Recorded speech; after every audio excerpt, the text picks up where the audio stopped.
Shalom, Israel. Shalom, shalom. Brother Naquam, watchman for Israel, coming back at you with these precepts and another cold cut, giving, of course, all honor and all glory to Yahweh. By Shema Mashiach, Womalak Bashar. Double honors to the elect elders of the house of David that spit in this truth for decades and decades, patiently waiting for the second coming of Yahweh Shai. The hearty shalom to you, mighty men of the Most High, who go out in the highways and byways, pushing this truth, magnifying the ministry, and magnifying the name of Yahweh by Shema Bashar. Shalom, shalom. Shalom to all of the men that may not be out there in the highways and byways as of yet, but they're working on it.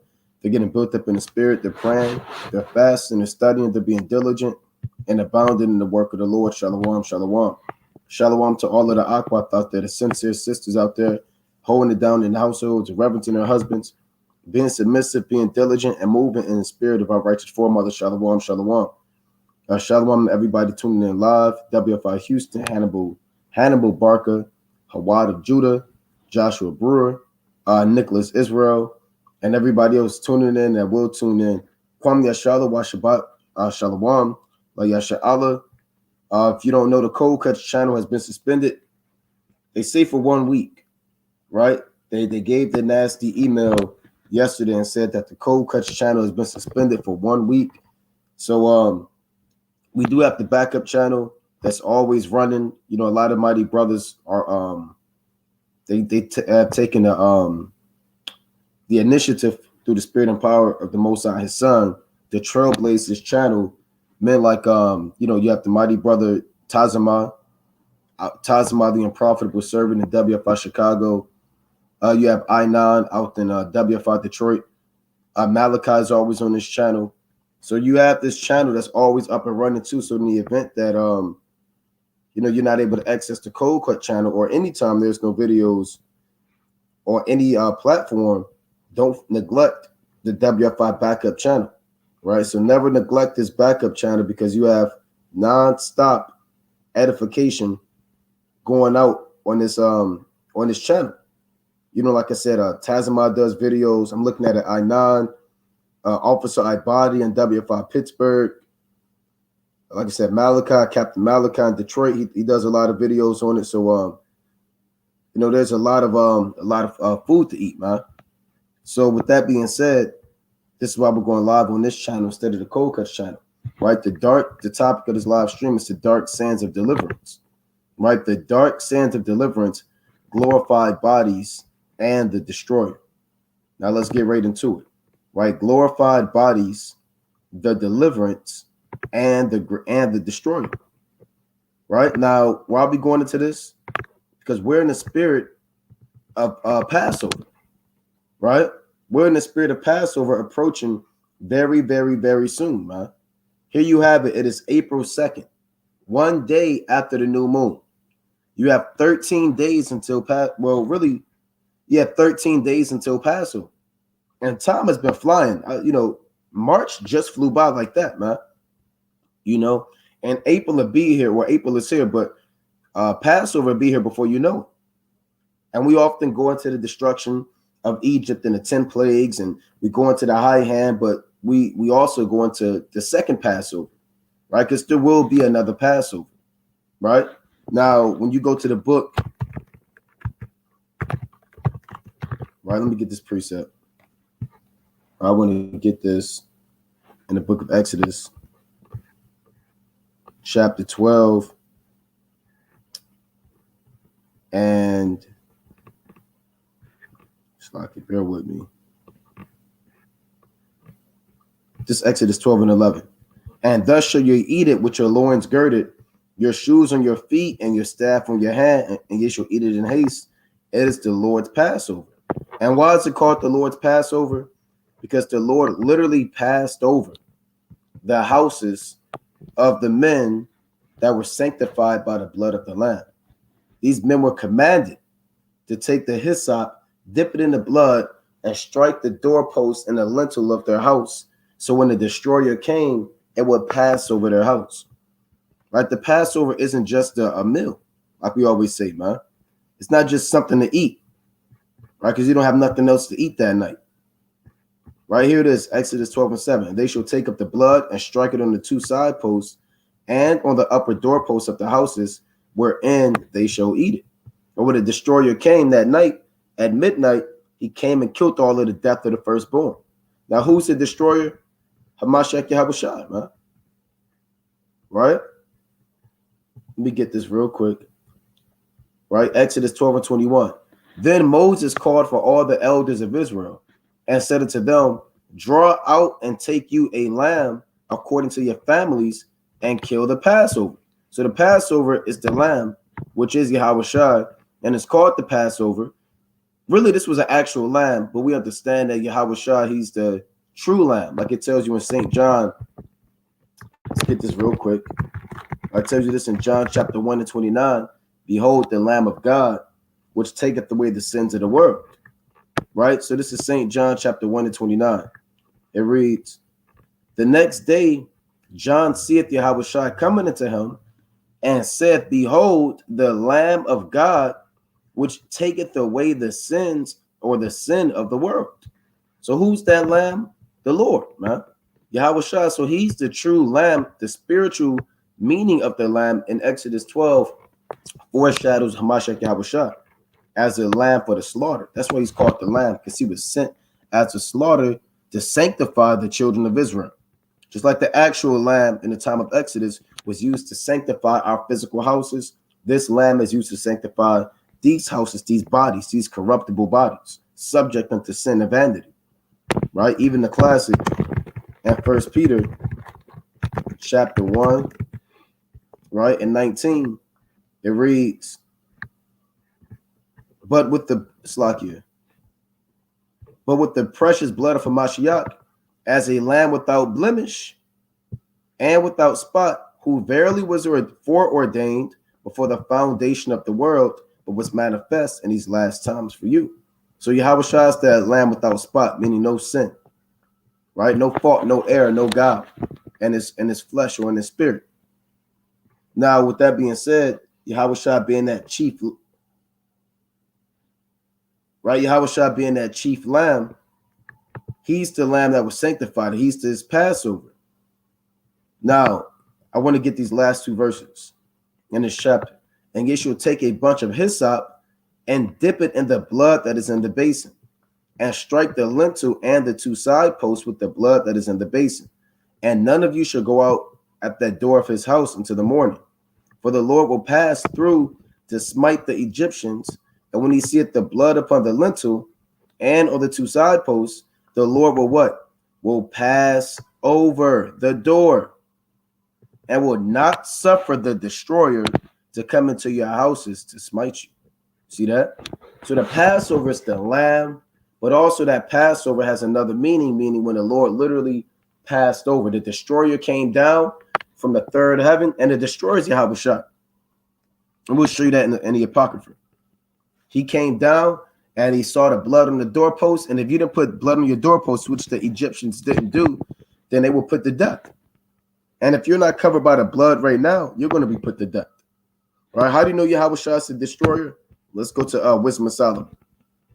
Right? Let's go to the Apocrypha, what they call, or what the scholars say, the Wisdom of Solomon. So I can bear with me.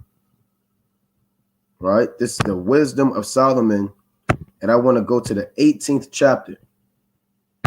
Right? Wisdom of Solomon, chapter 18 and verse. I'll start at, let's see, 14. Okay, Wisdom of Solomon, chapter 18. I'll start at, boy, this whole chapter is good. Man. Okay, this Wisdom of Solomon. Man, so it make you want to read the whole chapter, man.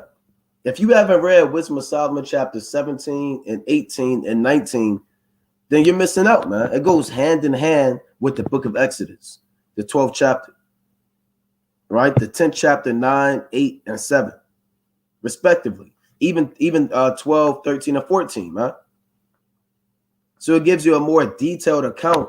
Solomon gives you more insight of what actually transpired. But I'm gonna jump straight to the point. This Wisdom of Solomon, chapter 18 and verse 10. But on the other side, there sounded an ill according cry of the enemies, and a lamentable noise was carried abroad for the children that would be well. So this is dealing with the death of the firstborn. Remember, the Yahushua came down and killed these Egyptians, man. How does the Lord love everybody? We went into that at camp yesterday. If God is this all-loving God, how come he just didn't kill Pharaoh? Well, how come he didn't just kill Pharaoh and his son? And what did the other Egyptians do to deserve that? See, the Most High doesn't care about individuals on a massive level. The Lord takes down actual kingdoms and nations to magnify his name, right? The master and the servant were punished after one manner. And like as the king, so suffered the common person. Meaning the king's firstborn died, and the common person, his firstborn son died. So they all together had innumerable dead with one kind of death. Neither were the living sufficient to bury them, for in one moment the noblest offspring of them was destroyed. For whereas they would not believe anything by reason of the enchantments upon the destruction of the firstborn, they acknowledged this people to be the sons of God. Meaning they didn't believe the blood turned to the water than the blood. They didn't believe the lice and the flies and the locusts.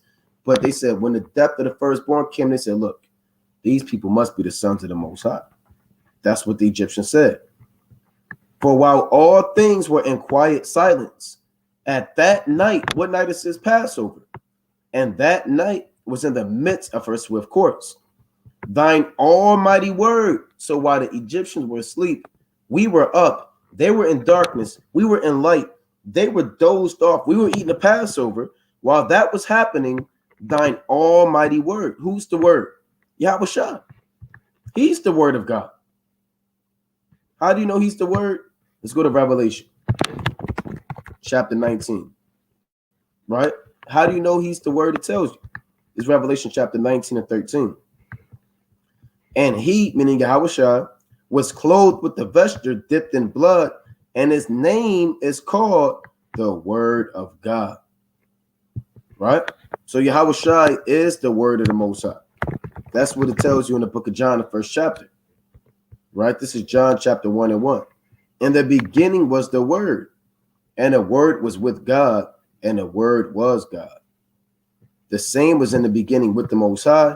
All things were made by him, meaning everything you see, from mountains to the trees, to the sun and the moon, to the masses of people, the multitudes of creeping things and beasts. All things were made by the Lord, Yahushua. He was given a blueprint by the Heavenly Father to put this work into action. All things were made by him, and without him was not anything made that was made.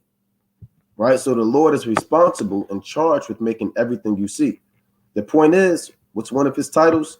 The Word. Same thing we read in the book of Revelation chapter 19 and 13. So here you have, on the night of the Passover, while everything was in silence, thine almighty word leapt down from heaven out of thy royal throne. So the Lord came from the third heaven as a fierce man of war into the midst of a land of destruction. But he came down to the land of Egypt, and Egypt was destroyed, man, by hailstones and fire and the plagues. He jumped down to the midst of the land of destruction. And that's what's going to happen to America, man. When the Lord returns, he's not coming to America in its perfected state. The Lord isn't taking down America in its heyday. America's already declining as we speak. Prior to Yahushua's second return, we are witnessing the downfall of the great so-called greatest kingdom that has ever existed, man. We're looking at their buildings fall apart, looking at their roads are in shambles, their bridges are collapsing every day. I believe I went into it one day. They said every 5 minutes, there's a massive pipeline break and water break, man. We're looking into the masses of people divided amongst one another, nation against nation. And the Lord said he would have the Egyptians fight against the Egyptians, man.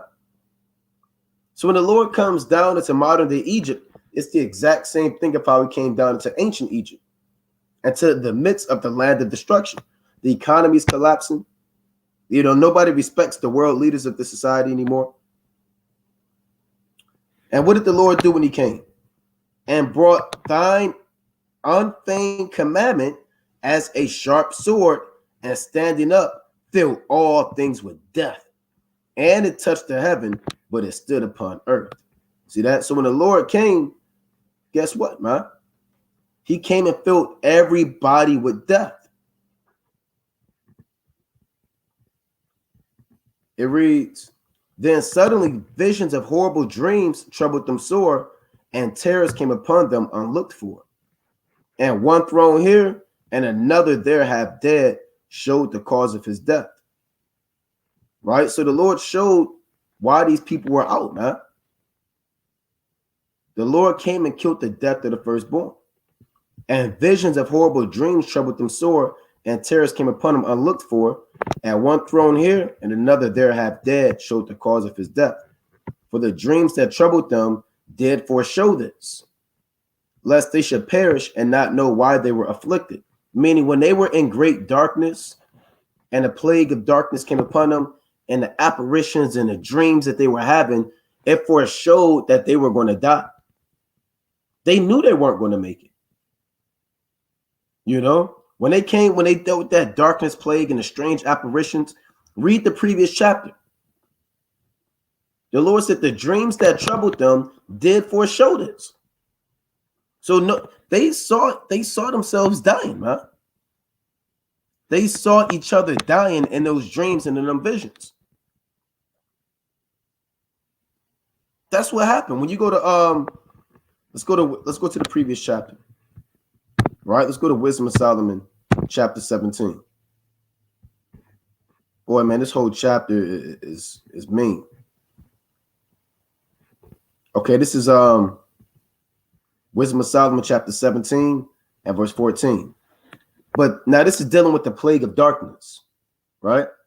It reads, but they sleeping the same sleep that night, which was indeed intolerable, and which came upon them out of the bottoms of inevitable hell, were partly vexed with monstrous apparitions, and partly fainted, their heart failing them, meaning they were having strokes and heart attacks. For a sudden fear not looked for came upon them. So right before they died at midnight, that previous day, they had dreams and visions, the Egyptians, of monstrous apparitions. What is an apparition? It's when the Most High puts you in a trance-like state and gets into your mind and make you see demons and make you see things that are so fearful it can physically kill you. Just the simple sight of them. Even when people wake up from an actual nightmare, they wake up and their heart is pounding. They might even wake up in sweats, man. And that's a light nightmare, man. That's you getting chased by a damn clown, or you might have been in a dream and you found yourself falling, and you wake up and you wasn't falling. But how much more when the Most High plagues you with a monstrous apparition? Lord forbid, man, that any brother has to deal with this, man. Right? You don't want to deal with this. If anybody knows how to put fear in man, it's Yahweh Ba'Shem Yahushua. And the fear that the Most High could put in you is so much, it could kill you, man. He don't have to touch you to kill you. He can just get into your mind. It's a fearful thing to fall into the hands of the living God. Let's read on. Wisdom of Solomon, chapter 17 and 16. So then, whosoever there fell down was straitly kept, shut up in a prison without iron bars. And the prison was their mind. And they couldn't escape those apparitions. They couldn't wake up out that sleep. There was no alarm clock or any man to say, wake up, you're having a bad dream. That normally happens, man. You might have a child. You might be in the other room. You hear him screaming, doing this in the middle of the night. Get off me. Get off me. Get up. And then you get up, you run in the room, right? You wake them up. Hey, look, you were dreaming. And they wake up. Then they tell you their dream, man. And they couldn't do that in Egypt, man. There was no comfort. Every single person was catching hell, man. Imagine that. That's madness. And everybody fell out their bed. It's probably having a damn seizure, swinging at damn demons. Some people screaming, running against the wall, hitting themselves on the head, falling down, committing suicide, jumping off the damn sphinx, stabbing themselves through because they can't take it no more, pick up a sword, kill themselves, man. Eating one another, seeing how they would die. Shut up in prison without iron bars.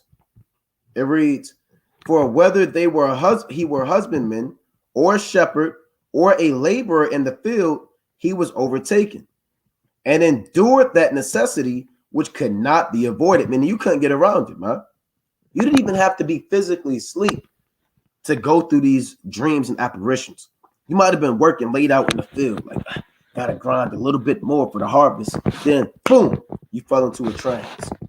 That's why it says, for they were all bound with one chain of darkness. You were a slave to the wrath of the Most High, oppressed in your mind by dreams and demons, bound with the chain of judgment. Whether it were a whistling wind or a melodious noise of birds among them, the spreading branches, or a pleasing fall of water running violently. These are the things that they were seeing and dreaming. They was having birds and they're looking for the birds and they can't find them, right? They see water coming down violently like a waterfall, but there's no waterfall. Or a terrible sound of stones cast down, or a running that could not be seen of skipping beasts. They heard lions running at them, growling. But they don't know where the lions are at. They're just that massive darkness, and they constantly hear footsteps coming on them. And that'll destroy somebody, man. Imagine what that can do. Right, let me make sure the screen is showing. Yeah, imagine what that can do to your mind, man. You know? They probably felt like insects crawling on them, lions coming at them, or a roaring voice of the most savage wild beast. Yeah, they heard damn tigers roaring at them, beast of the field, or a rebounding echo from the hollow mountains. These made them to swoon with fear. For the whole world shone with clear light, and none were hindered in their labor. Over them only, meaning over the Egyptians only, was spread a heavy night, an image of that darkness which should afterwards receive them. But yet were they unto themselves more grievous than the darkness. I mean, the things that they saw was worse than the actual darkness that were in which they physically couldn't see. So when you go back to Wisdom of Solomon, the 18th chapter, the Lord shows you the death of the firstborn, and that the Egyptians, it was a foreseen thing, right? So here it is, Wisdom of Solomon, chapter 18 and 19. For the dreams that troubled them did foreshow this, lest they should perish and not know why they were afflicted. Yeah, the tasting of death touched the righteous also, and there was a destruction of the multitude in the wilderness, but the wrath endured not long. So this is how the Lord came down in the night of the Passover as a destroyer to kill the firstborn of man and beast in Egypt. Now that same thing is going to happen again, right? The Lord is coming. Let's go to Song of Solomon. Slacky.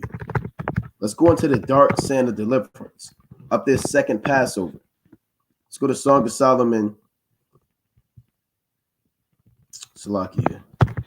Songs of Solomon. Let's go to chapter 3. All right, Salaki, bear with me. All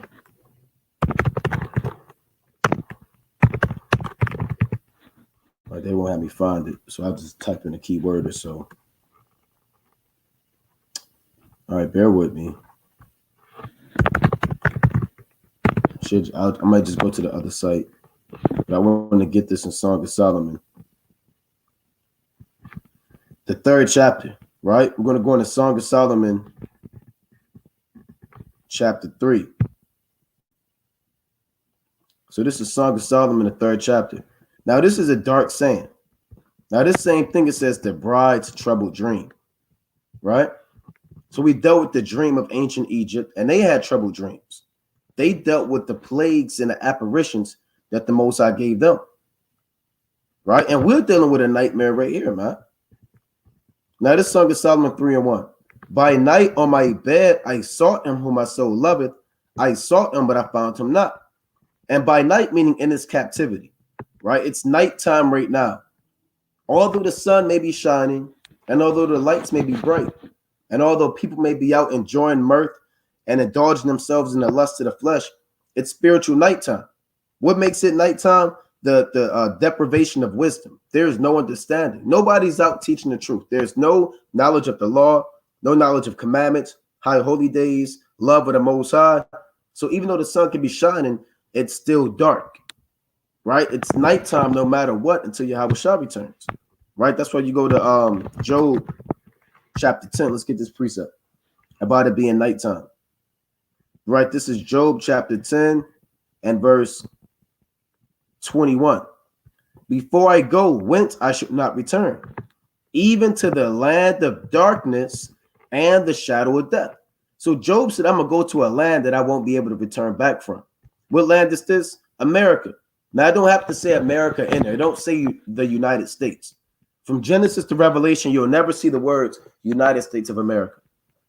America has many different lands or titles, right? Nineveh, Babylon the Great, daughter of Babylon, Assyria, Tyre, Zidon, the land of darkness, the shadow of death, the land of confusion.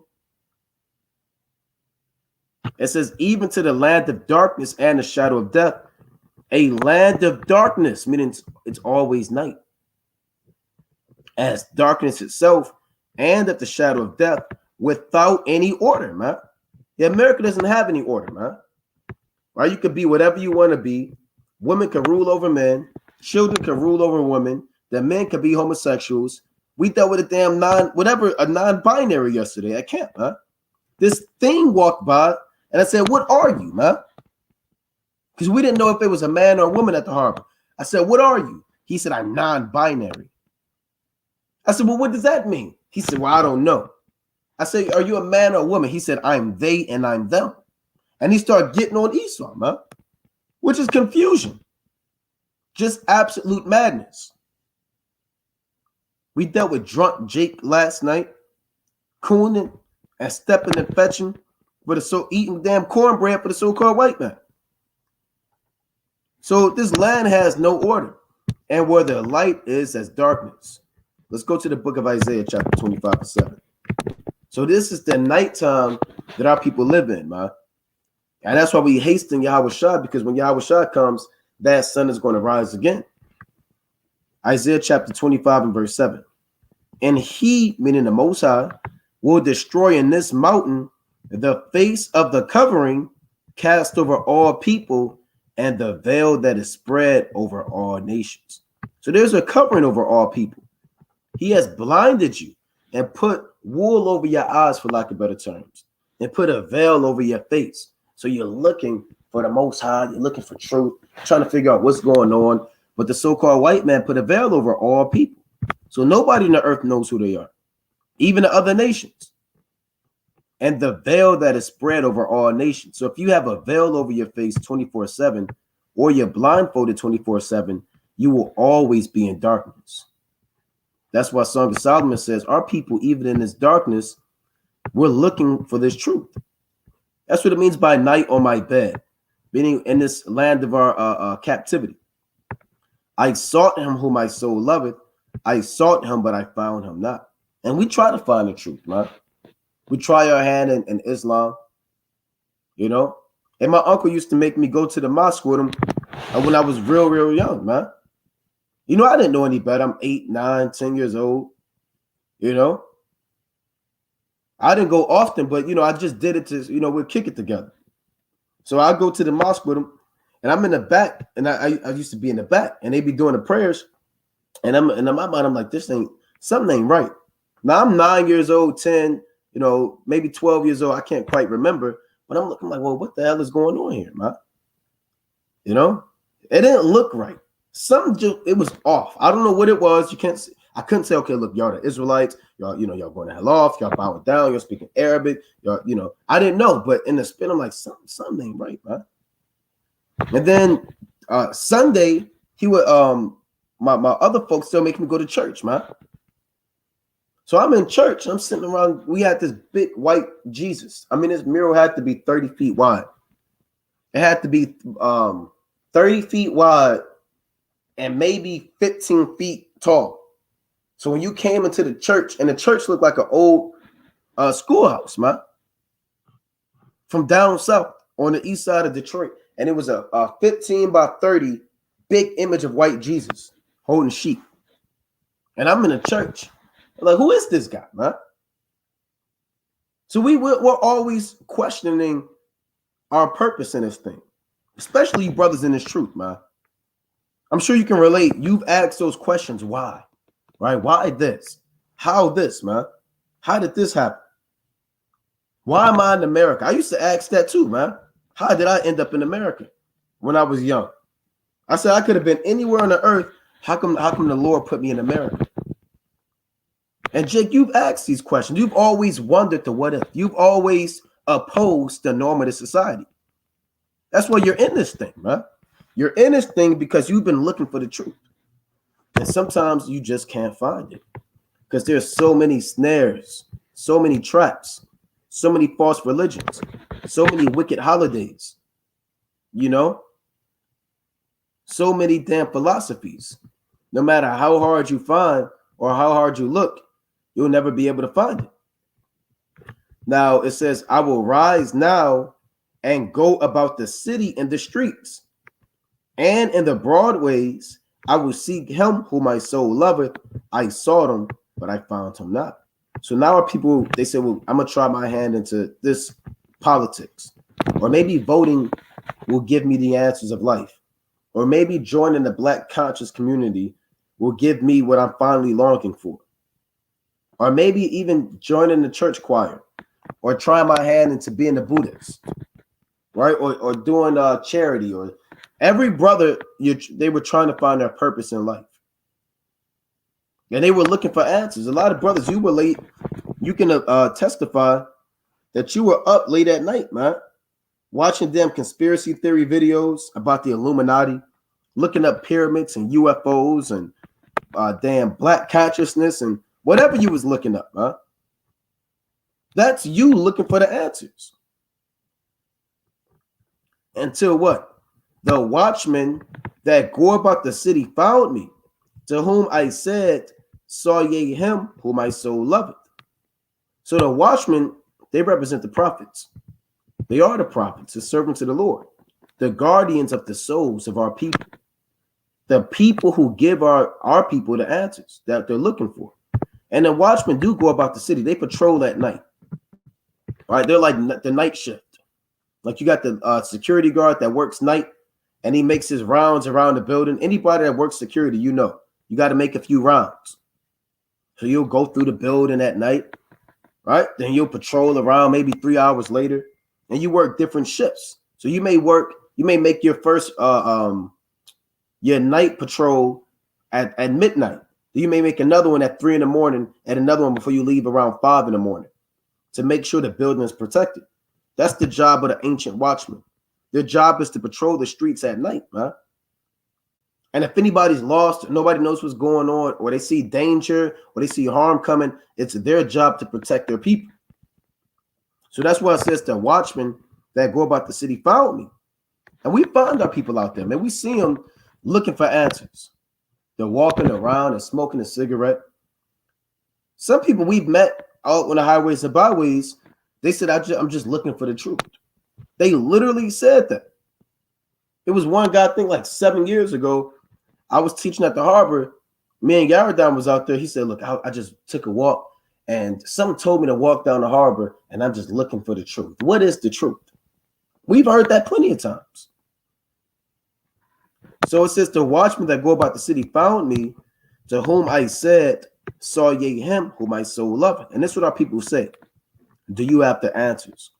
Why are we here? What is the meaning of life? Why are we in the ghettos? Why are we subject to oppression?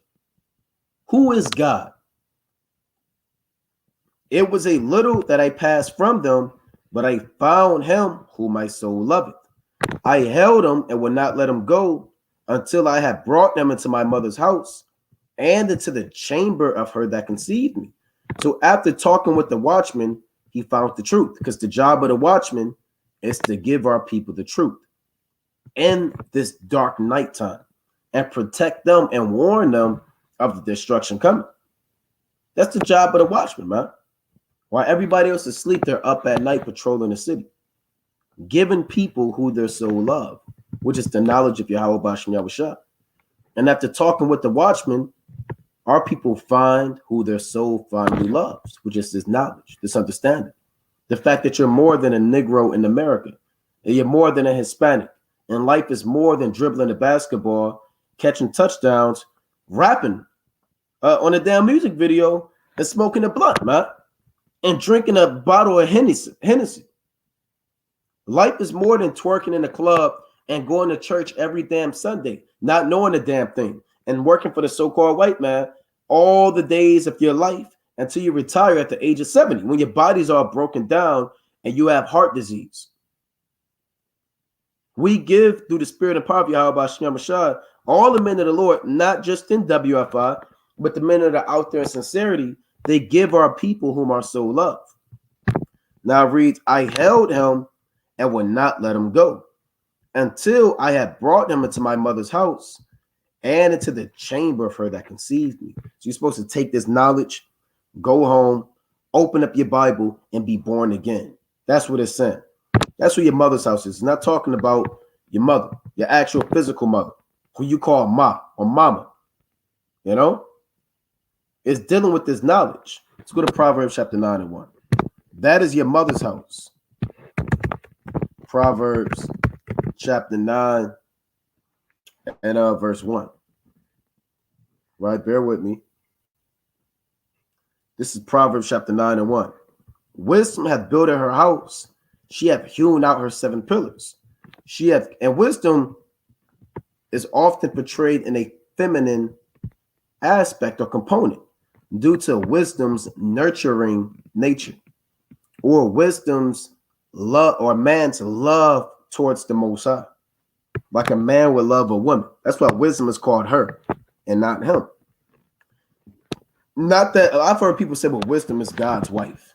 But the Lord don't need a wife. That's carnal, man. The Most High don't have a wife up there named Wisdom. I've heard that story and break down plenty of times. When did the Most High have his wife? That's carnal, man. Because in order to have a wife, you got to go in unto her. Right? It says, wisdom hath built her house. She hath hewn out her 7 pillars. Now, the 7 pillars are the complete foundation. Meaning there's nothing you can do to come against this truth. All right? Completely build it upon wisdom, knowledge, and understanding. She hath killed her beast. She hath mingled her wine. She hath also furnished her table. So inside wisdom's house, which is your mother's house, you have food there to eat. Breakdowns, prophecies, knowledge, understanding. You have meat. You also have wine, which is also understanding. And she hath furnished her table. She hath sent forth her maidens, and the maidens are the prophets, the virgins. She crieth upon the highest places of the city. So we go upon the top place of the city and bid our people to come to their mother's house. That's why it says, I went until I had brought him to my mother's house and into the chamber of her that conceived me. Right? And you were conceived, man. You had a home birth in your mother's house. Every brother, whether you say it or not, you can look at your birth certificate. It might say this hospital. You was born in this hospital. You were born at this hospital. No, that's not where you was born again. You were born again at your mother's house. You know, our foremothers didn't go to hospitals. Where's the account of Rebecca going to the local hospital? Right? Health care in. Urgent care. No, they was born at home births, man. And even, you know, I know a lot of Jakes and Eves are married. They're beginning to have these home births again. Because they don't want to deal with the so-called white man and it's tactics, man.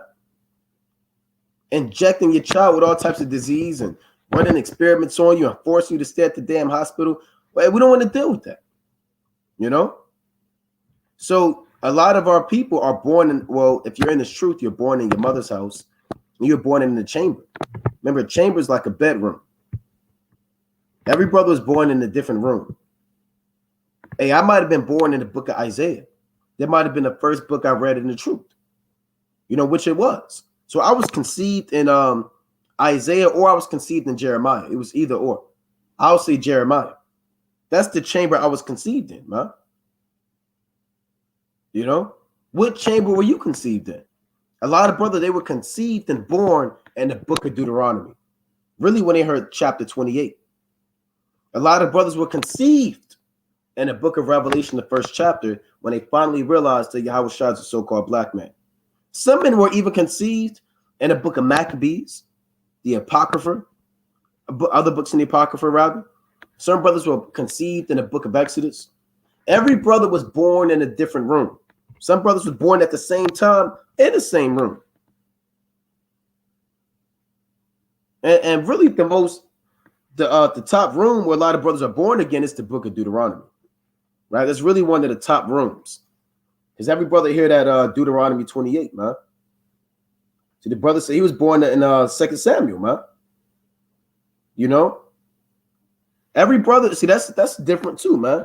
The brothers was born in the book of 2 Samuel. Right? So the point of the matter is every brother's born again. Let's go to Song of Solomon, chapter 8. See, you try to type this in. I'm going to type in, they want you to type in Song of Songs, I believe. The Song of Songs, which is Solomon's. All right, let's go to chapter 8. Let's see. I'm going to just type in spiced wine. Let's pull this up. Right, let's go to Song of Solomon. This Song of Solomon, chapter 8 and verse 1. It reads, "Oh, that thou wert as my brother, that sucked the breast of my mother. When I shall find thee without, I will kiss thee. Yea, I should not be despised." And let me say this. This is why the Bible is not for everybody. Because a normal man will read this and take it literal. That's what the nations do. And carnal men, they take everything literal. Suck the breast. Why would King Solomon want his brother to suck his mother? Isn't his mother Bathsheba? Right? Bathsheba is the mother of Solomon, his brother Adonijah. So Solomon, that must mean, this is how Christians think, and Edomites. So that must mean Solomon must want Adonijah to go to Bathsheba and suck her breast. Okay. No, that's not what that means, man. This is a parable. That's what we call this, the dark sayings of deliverance, man. It reads, what does this mean? Oh, that thou wert as my brother. Right? I'm going to show you what this means. I'm going to open up. Let's go to Matthew, the 12th chapter. What does it mean? Oh, that thou wert as my brother. Let's go to Matthew chapter 12. You know, all that means, well, we'll show you. Yahweh Shai gave a clear example in Matthew, the 12th chapter. Right? This is Matthew chapter 12. And I'll get straight to the point.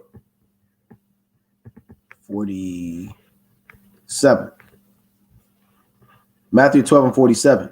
Then one said unto him, Behold, thy mother and thy brethren stand without, desiring to speak with thee. So Yahweh Shai was teaching, and Mary, Joseph, Simon, they were out there saying, well, we want to talk to the Lord. But he answered and said unto him that told him, Who is my mother and who are my brethren? And he stretched forth his hand toward his disciples and said, Behold, my mother and my brethren. So when it says, Oh, that thou wert as my brother, that's speaking from the standpoint of a man in the truth, said, I wish you was like my brother in the truth. Like Yahweh Shai said, man, y'all not like my apostles. These are my real brothers. Peter, John, James, Andrew, Thomas, Bartholomew, all these men, these are my brothers. Yeah, you were born of the flesh, but these are my real brothers. So when Song of Solomon says, Oh, that thou wert as my brother, I mean, that's something that we see every day. We see our cousins or our friends of the world. You say, damn, I wish he was like my brother in this truth. If only you knew that we were the Israelites. If only you kept the commandments. If only you knew the prophecies and the judgments. Damn, I wish his brother was in this truth. And most brothers, you can attest to that. You have that one friend that you may have had in the world, or that cousin, or actually even a carnal brother, or your parents. You will want them to come into this truth. That's what this is saying. right? Oh, that thou wert as my brother. That what? That sucked the breast of my mother. And every man should want their brother to suck their mother's breast, right? Meaning you're born again. And last time I checked, any child that's born on a carnal level, they immediately have to attach.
All right, Salakia, brother should be able to see and hear me, right? So Salakia, right? Let me get back into it.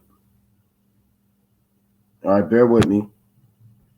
So let's get back into it. So going back to Song of Solomon chapter 8, when it says, that sucked the breast of my mother, like I was saying, every child that's physically born again has to attach or latch on. That's the word they use, right? You have to latch on to your mother's breast. And that's what brothers have to do in this truth, man. And if a baby can't really latch on, in the ancient world, they didn't have any formula or a Similac or nothing like that, man. If you couldn't latch on, and that baby might not make it, you know? They might try to find alternatives, or can you breastfeed my child, whatever. But that baby might not make it. When you're born again, you have to suck these breasts and get this milk, man. You know, because again, even when you go into it, let's see, check this out. The benefits of being breastfed. Breastfeeding can help protect babies from short and long-term illnesses and diseases. This is on a physical level. Breastfed babies have a lower risk of asthma, obesity, type 1 diabetes, and sudden infant death syndrome. Breastfed babies are also likely to have, or less likely to have, ear infections and stomach bugs, man. Breast milk is the best milk. The nutrients in breast milk are unmatched by any first food your baby can receive. It boosts baby's immune system. Breast milk is a strong illness-inhibiting food. It balances the baby's belly. Breast milk is easily digestible, and it benefits the mother. So breast meat, Eve, nowadays they don't want to breastfeed their child because they don't want their breast to sag. It might mess their body up a little bit, or they want to go be a damn whore, right? And they'll drop their baby off at their grandmother's house with 4 cans of Similac, man. Pediasure baby powder milk, and they go freak off in the night, man. They don't want to sit there and breastfeed their child anymore, man. They're too busy twerking in the club. So, and this is why even a so-called white man, he wanted our foremothers to breastfeed the so-called white children, man. You can look that stuff up. let's see.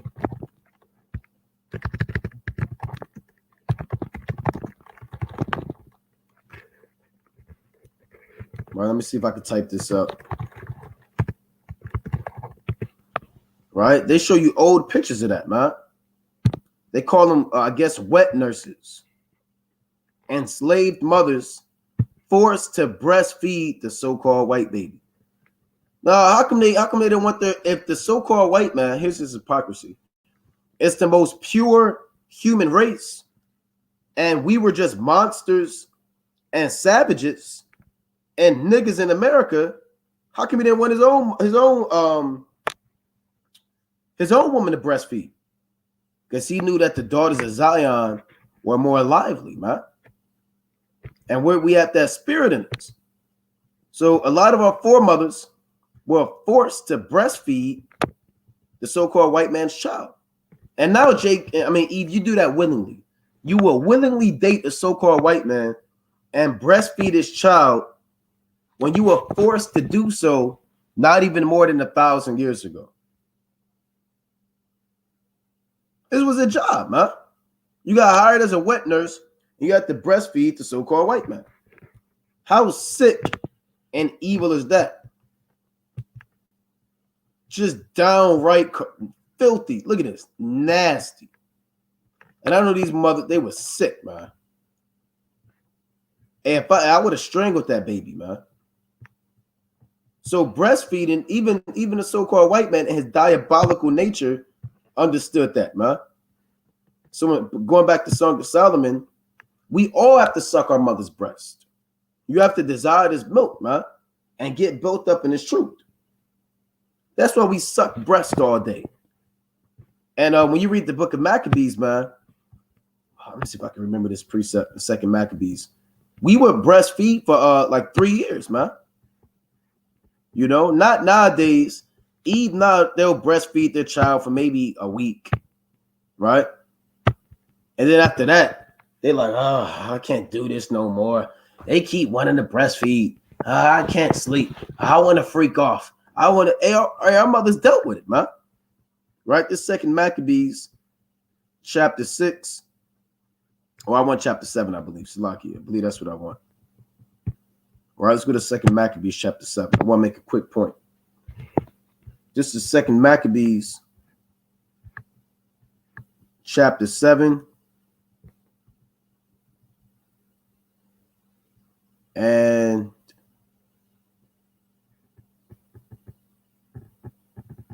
oh boy, I have to find this. Oh, here it is, verse 27. It reads, this the mother, after she were witnessing her sons be put to death. But she, bowing herself towards him, laughing the cruel tyrant to scorn, spake in her country language on this manner. O my son, have pity upon me that bare thee 9 months in my womb, and gave thee suck 3 years. So, hey, our men back then, and our babies were getting breastfed for 3 years. And now that would be strange nowadays. You're still breastfeeding? It's been 3 years. Well, that's why Jake mind is bad now, man. Right? They can't think. They're not playing with a full deck. They lack certain cognitive skills and the ability to make right decisions because they're cutting themselves short, man. That full nutrient, that full nourishment. She says she gave suck 3 years. So even on a spiritual level, and this truth, you don't need no meat to you after your damn 3rd year, man. A lot of brothers want the meat. They want the in-depth breakdowns. They want the dark parables and the allegories and the deep metaphors. And they've been in this thing for maybe 8 months. Hey, brother, you don't need that, man. Maybe if you're in this thing for 3 years, then you'll be able to get the meat and bread. I mean, that's even on a carnal level. After 3 years, then your baby can start eating other foods, man. You know, babies can't even eat honey, man. Right? Honey has too much, I believe, bacteria in it and other things that can harm the baby's body. So a baby can't even eat honey, man, or meat. So you have to wait these 3 years. It reads, gave thee suck 3 years and nourished thee, and brought thee up into this age, and endured the troubles of education. Yeah, that sounds like Jake and Eve, right? A single mother and her sons. This sounds like something we see every day, man. The troubles of education brought them up to this age, right? And had to deal with the so-called white man and his damn wickedness, man. So when you go back to Song of Solomon, it says that sucked the breast of my mother. That's speaking about this milk, this word, right? This knowledge. It reads, yea, it's like when I should find thee without, I would kiss thee, yea, I should not be despised. And if we see you without this truth, we're going to give you this truth, and you better deal with it, right? You can't be mad at us because we're giving you this knowledge. Now I want to go back to Song of Solomon, chapter 3 and 5. I charge you, O ye daughters of Jerusalem, by the roes and by the hinds of the field. They gate stir not up, nor awake my love till he please. Right? I mean, you have to wait on Yahweh Shah. You can't force the hand of the Lord, and you have to endure this thing with patience. Now, here's the point I want. The dark sands of deliverance. Verse 6.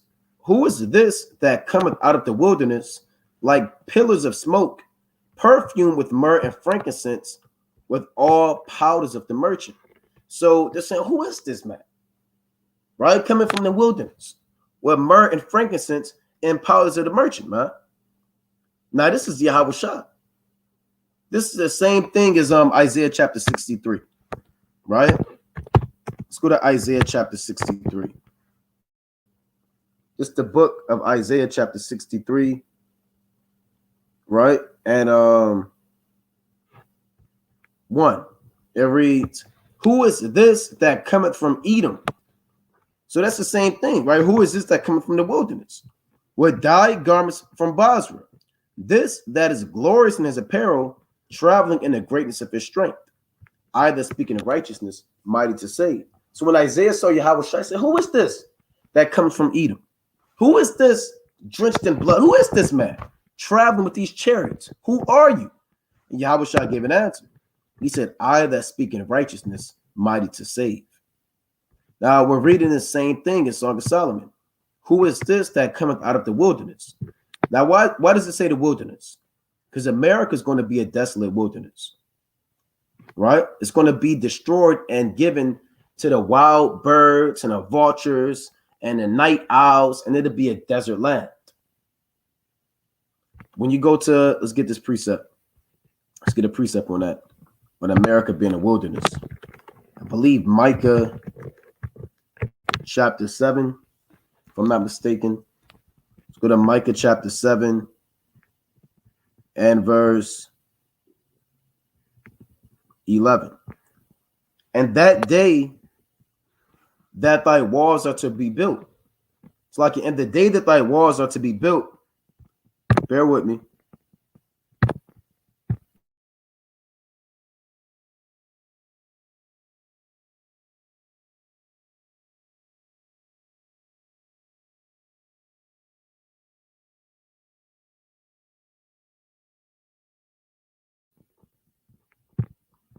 All right, let's finish this real quick.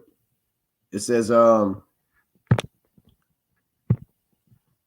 the day that thy walls are to be built, and that day shall the decree be far removed, meaning our sentence will finally be revoked of these curses and captivity. That's the decree. And that day also, he, meaning Yahweh Shai, shall come even to thee from Assyria, and from the fortified cities, and from the fortress even to the river, and from sea to sea, and from mountain to mountain. Notwithstanding the what? Here's the point. The land shall be desolate because of them that dwell therein, for the fruit of their doings. So the world is going to be a wilderness, and chiefly America. Once the Lord takes this place down and takes these other nations down, it'll be laid down as that desolate wilderness. Right? This Psalm chapter 63, that dry and thirsty land. Right? This Psalm chapter 63 and 1. A Psalm of David when he was in the wilderness of Judah. O God, thou art my God. Early will I seek thee. My soul thirsteth for thee. My flesh longeth for thee in a dry and thirsty land where no water is. And America's this dry and thirsty land. Nobody's given living water. I've never grown up knowing the fact that we're the Israelites. From preschool to damn college, no teacher, professor has ever done a sermon on the so-called Black, Hispanic, and Native American being the Israelites. There's no documentary on it. It's not on BET. It's not on the damn TV shows that Jake watch. This is a dry and thirsty land. And there is no living water here. This is that wilderness. And as we read Song of Solomon, I say, who is this man coming from the wilderness, man? Perfumed with myrrh and frankincense, then he's coming back in great glory with all powders of the merchant. Behold his bed, which is Solomon's. 80 valiant men are about it of the valiant of Israel. Now we know that Solomon isn't coming to deliver us. Here we are speaking about the wedding day, the second coming of Yahushua. So when it says Solomon, we're not expecting Solomon to beam us up. We're expecting Yahushua. So although it says Solomon, on the deeper level is going into Yahushua. So I want to go into this word bed. Behold his bed, which is Solomon's. All right, bear with me.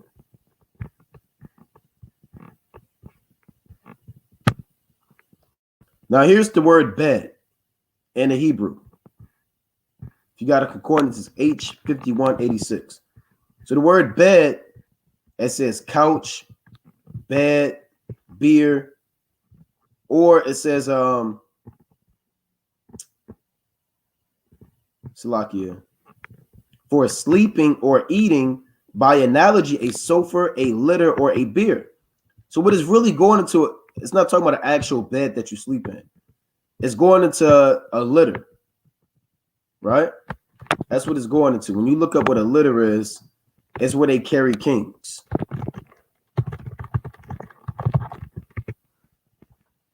So here's a litter. It's a vehicle. So when they say in Song of Solomon, behold his bed, which is Solomon's, they see this vehicle that Yahushua is coming in. It's all it is a dark sand. It's a deep parable speaking about the deliverance of the Israelites from Yahushua and the angels. Why would it say, what's the in-depth significance of Solomon on the bed? Right? Just laying down. No, it's deeper than that. They say he's coming from the wilderness in this vehicle. Look at this. A litter is a wheelless vehicle. See, the chariots, they don't have wheels. You can't put a damn some rims on a chariot, or the chariot get a flat. The chariot doesn't land and rolls the wheels on the ground like an airplane. No, it's a wheelless vehicle. That's why it's a litter. That's why you have to go to the Hebrew, because the chariots, they operate like a litter is above ground, and it's operated and moved by external forces, just like the chariot, man. Right? Let me pull this up. Let's go to images of an actual litter. See that? And it's what all kings will wear, or kings will move in. Kings didn't touch the ground. They didn't walk on the ground. They moved in this litter, and it was carried by other men, and it hovered above the ground. Right? So this is the bed that we're reading about in Song of Solomon, the 3rd chapter. And really, when you had a wedding day, I went into this before, when you had weddings, the bride and the bridegroom are going to this, and they'll carry them off to the marriage chamber. The king will come in his beautiful decked out litter or palanquin, and the bride will go inside this, and they would shut the door and carry her away. So this is the ancient way of describing the chariots. See that? So they would carry them away like this, man. This is the dark sand of deliverance. This is how we're going to be delivered in a litter. Not a physical litter, but this is just a representation of a vehicle that operates with no wheels above ground that was used to deliver or to bring about a marriage, rather. So let's go back to Song of Solomon, the 3rd chapter. Right? Let's go back to Song of Solomon, chapter 3. And bear with me. The Song of Solomon, chapter 3 and verse 7. Behold, his bed, which is Solomon's. 80 valiant men are about it, of the valiant of Israel. Yeah, when it says 80, that just means a complete amount, not literally 60. Right? Speaking about Yahweh coming with the angels. But on the carnal level, you would think it's the valiant men of Israel. But men aren't coming to deliver us. Yahweh and the angels are. You can read Song of Solomon, chapter 3 and 7, and the book of Revelation, the 19th chapter. They're saying the same thing. Right? Let's go to Revelation, the 19th chapter. Let's go to Revelation chapter 19 and verse 11. It reads,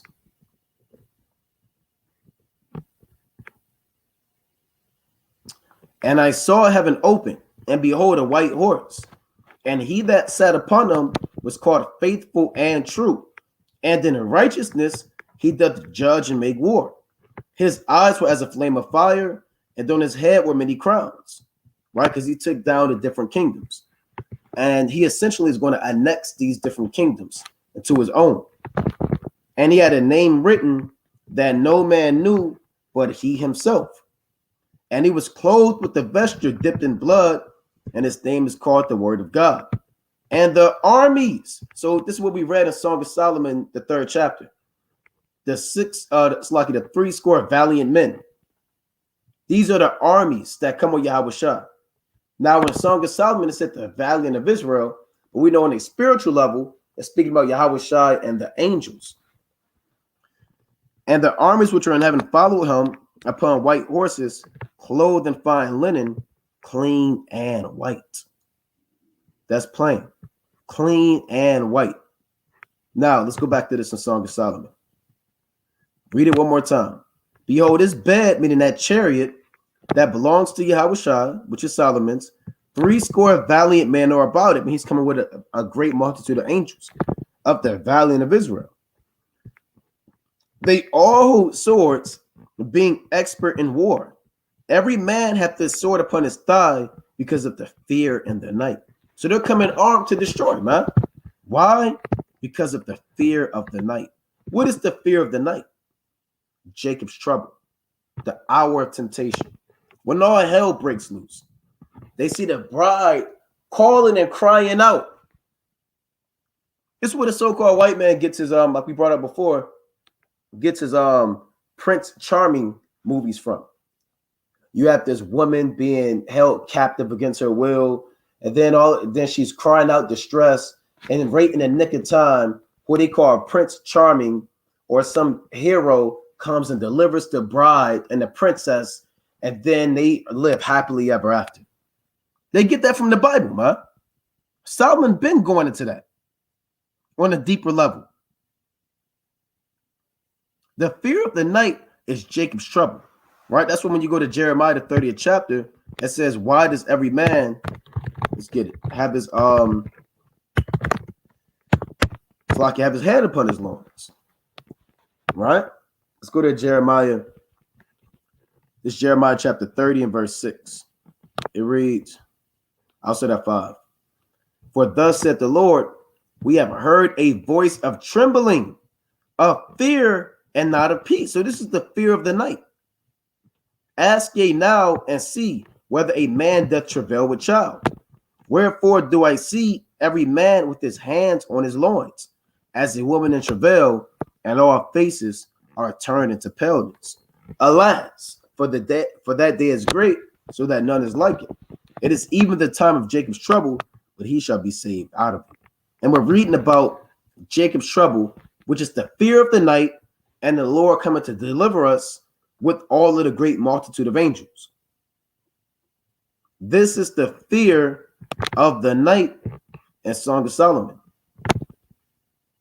That's why they're coming expert in war, man, so they can rape, rob, and murder, man. Or really just destroy the so-called white man. We'll put it like that. All right. Verse 9. King Solomon made himself a chariot of wood of Lebanon.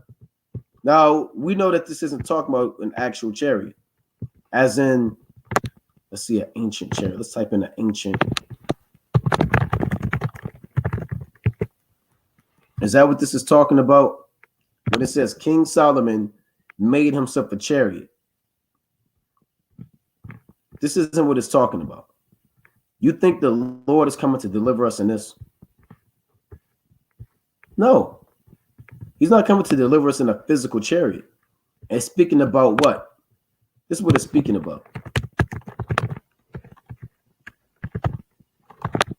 What the world calls spaceships, UFOs.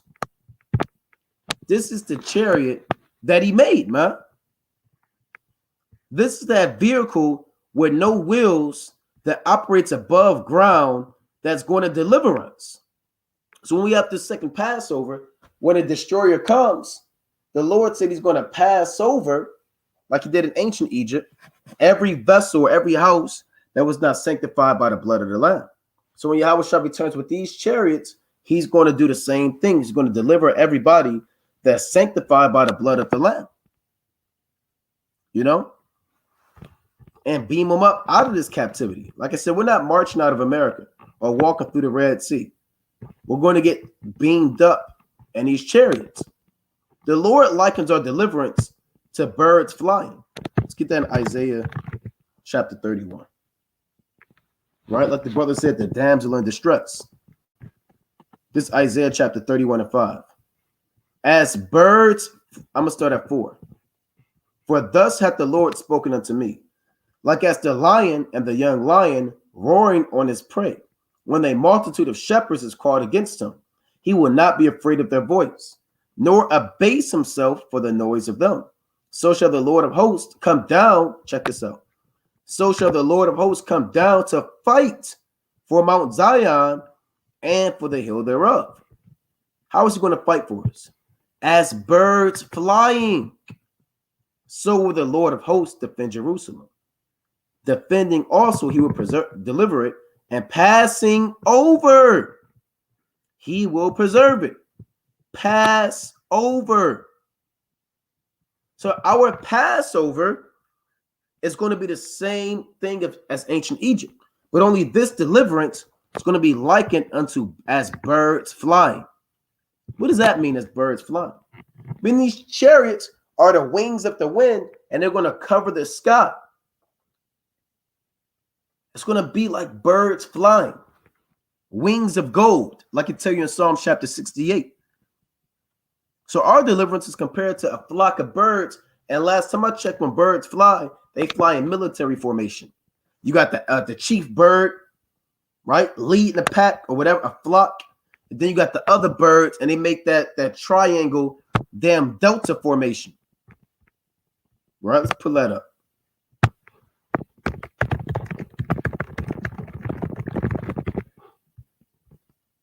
Right, so birds, they have order, man. You know, they don't break rank. They're not confused about who's in charge. Look at this. As birds flying. That's order.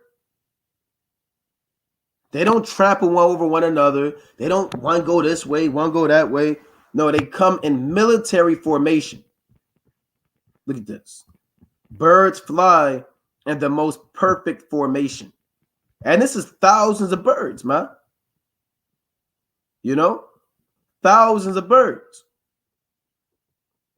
And that's how the Lord compares our deliverance. You'll see the chariots come the same way, like birds flying over your head, like passing over you and beaming you up.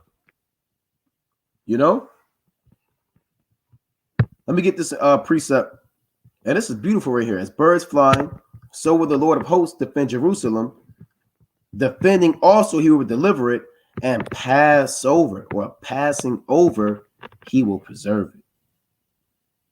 Let's go to Psalm chapter 68. All right? Let's go to Psalm chapter 68, and let's deal with it. This is Psalm chapter 68 and verse 13. Though ye have lion among the pots, Yet shall ye be as the wings of a dove. That's what it means as birds flying. Yet, although we were in captivity and subjection to the so-called white man, that's not the end. The Lord said, yet, meaning there's more than life than working and slaving. Yet shall ye be as the wings of a dove, covered with silver, and her feathers with yellow gold. See that? So we're going to get beamed up, and these birds. What are these birds, the wings of a dove? Are we going to be riding upon actual doves, like Lord of the Rings, when they were riding upon the damn birds, man? Are there actual birds that are made with silver and gold? I haven't seen one. They wouldn't be able to fly. It would be too heavy. It would fall to the ground. There is no dove that is physically covered with silver and gold. This is why the so-called white man, he believes in all of this stuff, man. Oh, there are actual birds. No, this is a parabolic talk of the chariots.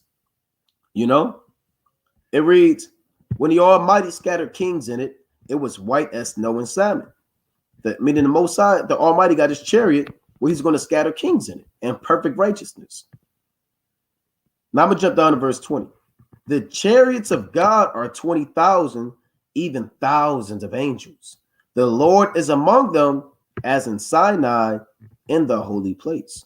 So the chariots of the Most High are thousands, even 20,000s of angels. So when you go back to the Song of Solomon, he made himself a chariot.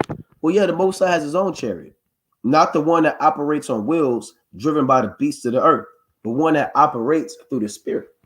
The chariots don't have a transmission. They don't have an engine. They don't have a muffler or an exhaust, man. You don't take the chariot to the mechanic spot and a guy gets on that nasty board and slides under the chariot with a few wrenches. Then he slides up on his back off that board and says, I don't know what I can do, right? If you really want this fixed, I'm going to lay it down. This is $19.99. This will be $29.99. This will be $300. Here's the labor cost. They don't have labor costs in the kingdom of heaven, man. Mechanics. They operate, the chariots really operating in the spirit. When you read Ezekiel, the first chapter, says the spirit of the living creatures was in the wheels. So whenever the angels move, the spirit is attached to them, and the chariots move and follow the spirit of the angels. Verse 10. Right, let me read this. It's Song of Solomon, chapter 3 and 10. He made the pillars thereof of silver, the bottom thereof of gold. Like we read in Song of Solomon, it's like your Psalm chapter 68, with silver and gold. Just speaking about the beautiful deliverance. You know, the Bible deals with allegories, poetry, metaphors, dark sayings, irony, you understand, sarcasm. The Bible has everything, man. There's humor in the Bible, love. So you can't just read everything literal. This is not a white man textbook, man. This book is written by Yahweh B'Shem Abishai and through his spirit given to the prophets. So he made the pillars thereof. I've seen Jake, they even show you that in movies. They'll call a fancy car a spaceship, man. They show that in the movie Paid in Full. Man, he said you're driving this damn spaceship. So Jake always has this lingo or this slang used to describe words, man, or certain things. Right? So it says he made the pillars of thereof of silver, the bottom thereof of gold, the covering of it of purple, the midst thereof being paved with love for the daughters of Jerusalem. Go forth, O ye daughters of Zion, and behold King Solomon with the crown wherewith his mother crowned him, and the day of his espousals, and in the day of the gladness of his heart. So what does this mean, go forth, O ye daughters of Zion? Where else can we read about the Lord coming with a chariot and telling the daughters of Zion, go forth? Let's go to Revelation 11 chapter. All right, let's go to Revelation chapter 11. We're going to read 12 and 13. Right, this is Revelation chapter 11 and verse 12. And they, right, meaning the elect, and they heard a great voice from heaven saying unto them, come up hither. And they ascended up to heaven in a cloud, and their enemies beheld them. So when it says come up hither, that's the same thing as what? Go forth, right? That's a commandment to go from one part of the earth to another part of the earth. Go and meet your bride or your bridegroom, and behold your king. So go forth and come up hither. Because when you come up hither, you're going to be with the Lord, man. I tell you that in 1 Thessalonians, the 4th chapter. Right? It says, then shall we be caught up in the clouds and meet the Lord, and so shall we ever be with the Lord, paraphrasing. Right? 1 Thessalonians chapter 4 and 17. It reads, then we which are alive and remain shall be caught up together with them in the clouds to meet the Lord in the air, and so shall we ever be with the Lord. So when the Lord said, go forth and behold your king, and Song of Solomon, that's the same thing as 1 Thessalonians, right? You're going to be called up and you're going to meet your king in the air. Like that palanquin, that litter that I showed you earlier, it's above the ground. It's really in the air.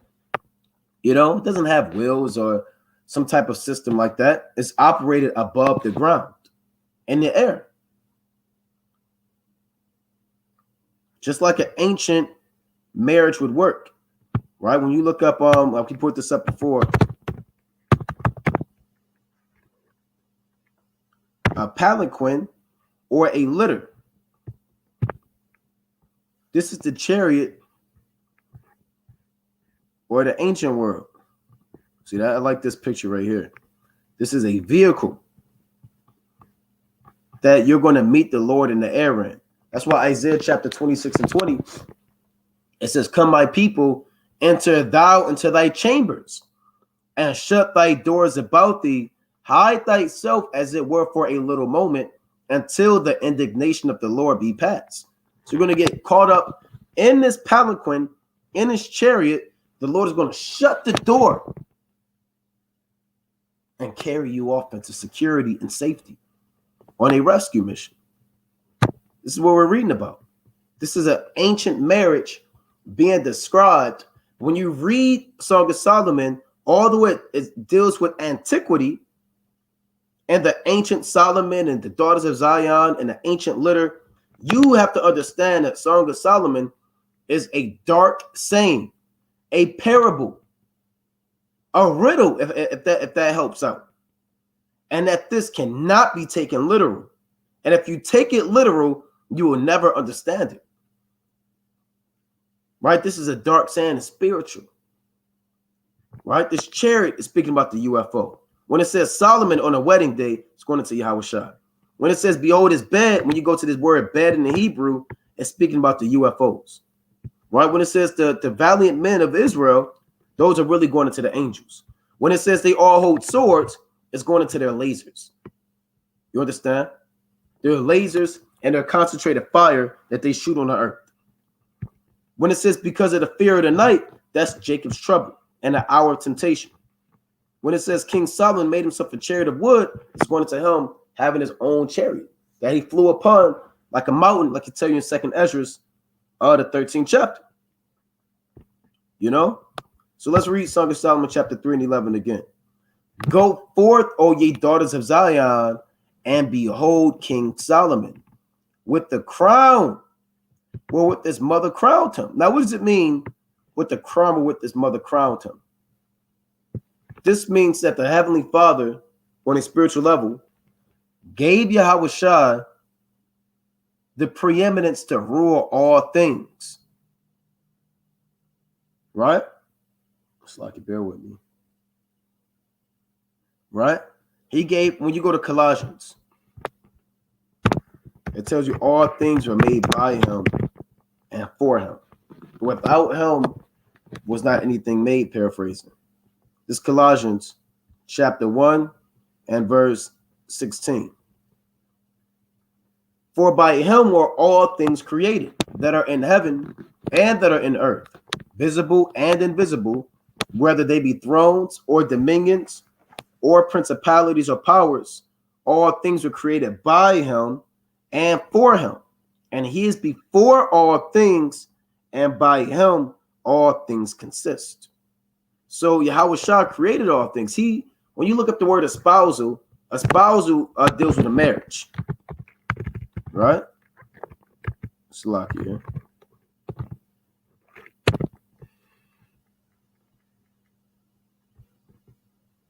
All right, I want to get this. Here it is. Here's the archaic. Since we're dealing with the Bible, we want the ancient definition, really. Archaic, a marriage or engagement. That's what an espousal is, right? A marriage or an engagement. Women were espoused. You read that in the book of Matthew. Espoused to somebody. The potential to be someone's actual spouse, right? Their living partner, their wife, their husband, if you can understand.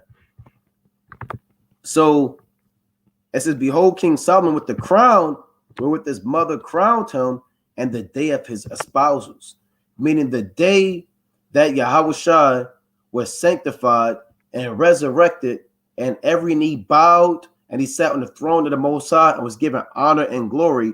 You're going to be married to that same man who received honor from the Heavenly Father. That's what it's talking about.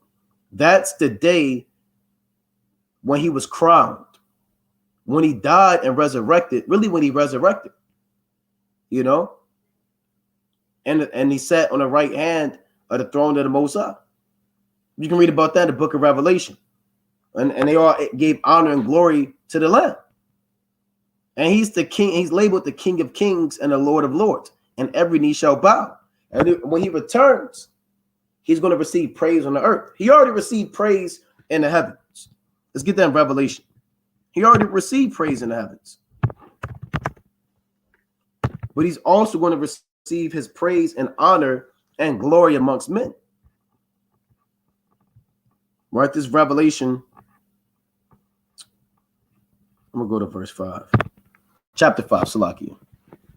Right? This Revelation chapter 5 and verse 11. And I heard, and I beheld, and I heard the voice of many angels round about the throne and the beast and the elders. And the number of them was 10,000 times 10,000 and thousands of thousands, saying, and with a loud voice, worthy is the Lamb that was slain to receive power. This is the day of his espousal, when he received honor and glory. And when the Lord returns, we're going to meet him in that marriage.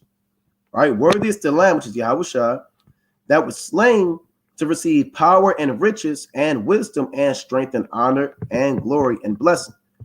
And every creature which is in heaven and on the earth and under the earth, and such as are in the sea, and all that are in them, heard I saying, blessing and honor and glory and power be unto him that sitteth upon the throne and unto the Lamb forever and ever. And the four beasts said, Amen. And the 24 elders fell down and worshiped him that liveth forever and ever, which is a Mashiach Yahweh Shai. And John saw all of the spirits praising the Most High in the third heaven. And when he comes on the earth to capture the bride, he's going to receive praise on the earth. Right? It says, and in the day of the gladness, rest like you. And in the day of the gladness of his heart, man. Meaning this is the wedding day. This is the day that we're all looking for. This is the great expectation for the children of Israel, man. This is what we hope for. Like I tell you in Romans the 8th chapter. We're all hoping. And the thing about this wedding, certain wedding dates, they get pushed back. Right? Other world, you have a man and a wife schedule a wedding date. They say, the wedding's off. Right? They show you that in the movies. The wedding's off. She didn't show up. Or we don't know where he's at. He left. Or the wedding date is canceled. And this wedding date will never be canceled, man. There's a set wedding date. Like any wedding, you have people that are invited, people that aren't invited. You have the friend of the bridegroom. you have the bride, you have the father, you have all of this, man. And this wedding date will never be canceled amongst men or by Yahweh Bashim Yahushua. This is set in stone. And no, it's not going to be flying dolphins and helicopters and confetti. It's going to be lasers, beams of fire, chariots, people wailing and crying in the streets, and all hell breaking loose, man. This wedding is going to bring about pain and suffering.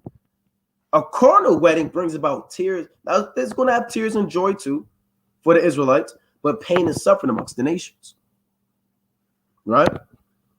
I want Romans 8. Right? Get a few more. We're going to wind down. Right? This is the book of Romans, chapter 8 and verse 24. I'll start at 22. For we know that the whole creation groaneth and travaileth in pain together until now. Meaning we as a nation, we're groaning, complaining about this captivity, mad that we're in these bodies, subject to sin. We're vexed when we go off. We have to deal with our wicked people, man. We're in physical, mental, and spiritual pain. And not only they, but ourselves also, which have the first fruits of the Spirit, even we ourselves groan within ourselves, waiting for the adoption, to wit, the redemption of our body. And we want these glorified bodies. We want bodies that don't feel pain. We want bodies that don't have wicked thoughts. We want bodies that don't deal with the damn elements, man. Where you're not hot, you're not cold, and your back doesn't hurt, man, at the age of 39 or however old you are, man. And you don't have diabetes, or you don't get a disease, or you're not sick. And you can control the elements and put the nations in order. We want the redemption of our body. For we are saved by hope. But hope that is not seen, like about hope that is seen, is not hope. For what a man seeth, why doeth he yet hope for? So we're saved by hope at the end of the day. Right? Meaning we're hoping that we make it out of here. Right? We don't know if we're going to make it. You know, I have no idea if I'm going to make it out. No matter what work we do, it's all according to the mercy of the Most High. When all hell break loose, we're just going to be hoping that the chariots come. Just waiting, the expectation. No man knows if they're going to make it. You never seen your name in the book of life. Give me the time when the Lord showed you your name written in the book of life, and I'll call you a liar.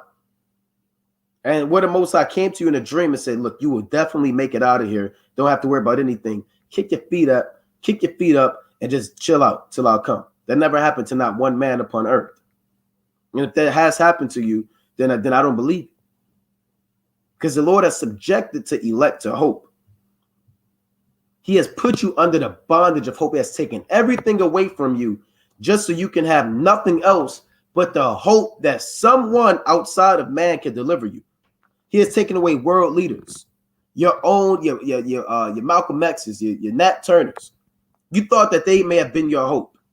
He has killed and taken down any physical object or man that you thought could deliver you.